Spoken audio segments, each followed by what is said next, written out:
အခုနောက်ပိုင်း developer တော်တော်များများဟာတက္ကသိုလ်မတက်ဘဲ self learning နဲ့ developer ဖြစ်လာကြတာတွေ့ရပါတယ်။ပုံမှန်အားဖြင့် theory ဆိုင်ရာစာအုပ်တွေသိမဖတ်ကြသလို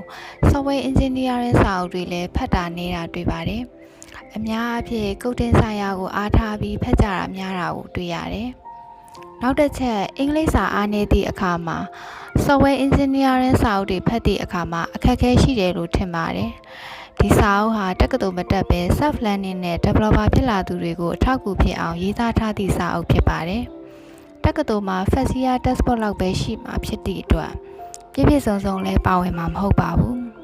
။ဒီစာအုပ်ဟာ coding စာအုပ်မဟုတ်သည့်အတွက် coding နဲ့ပတ်သက်ပြီးအများကြီးပါမှာမဟုတ်သလိုcode တွေကိုတိတိကျကျရှင်းပြမယ့်စာအုပ်မဟုတ်ပဲ theory တွေစာတွေအများကြီးပါမယ့်စာအုပ်ဖြစ်ပါတယ်။နောက်ပြီးဒီစာအုပ်ကလူတိုင်းကိုရည်ရွယ်တာမဟုတ်ပဲ self learning သမားတွေအတွက်အထောက်အကူဖြစ်အောင်ရည်ရွယ်ရေးသားထားသည့်စာအုပ်ဖြစ်သည့်အတွက် junior developer mid level developer များဖတ်သင့်သည့်စာအုပ်တစ်အုပ်ဖြစ်ပါလိမ့်မယ်။ software engineer ဆိုတာ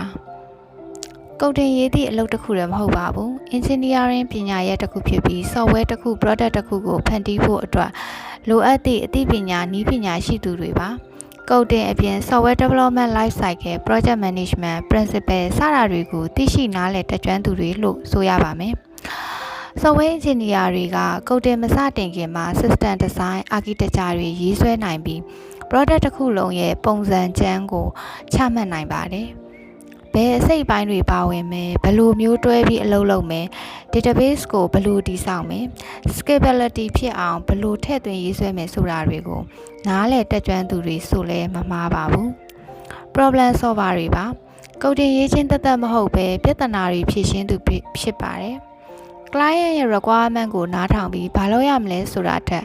ဘာကြောင့်လုပ်ရမလဲဆိုသည့်ပြဿနာရဲ့အရင်းခံကိုနားလည်နိုင်သူတွေပါနောက်ပြီး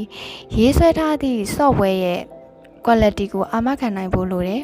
testing တွေလုပ်ဆောင်ရမယ် security အပိုင်းကိုလည်းရေးဆွဲကလေးကထည့်သွင်းစဉ်းစားထားဖို့လိုပါတယ် software တစ်ခုပြီးသွားပြီးအသုံးပြုသူတွေလက်ထဲရောက်သွားရင်မကြခင်ပြင်ရမှာတွေမစဉ်းစားထားသည့် user story အသစ်တွေ feature အသစ် request တွေလာမယ်ဆိုတာကြိုတင်ပြီးကိုဖန်တီးထားတဲ့ software ကိုဆက်လက်ထိန်းသိမ်းလုပ်ဆောင်ကြဖို့လိုပါတယ်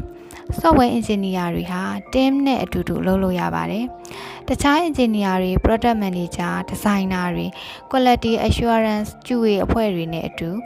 အလုပ်လုပ်ရသည့်အတွက် team ကအားကောင်းနေဖို့ရန်ကိုရည်ကြည်ပါတယ်။ဒါကြောင့် software engineer ဆိုတာကုတ်ရေးနေဖို့မဟုတ်ပဲ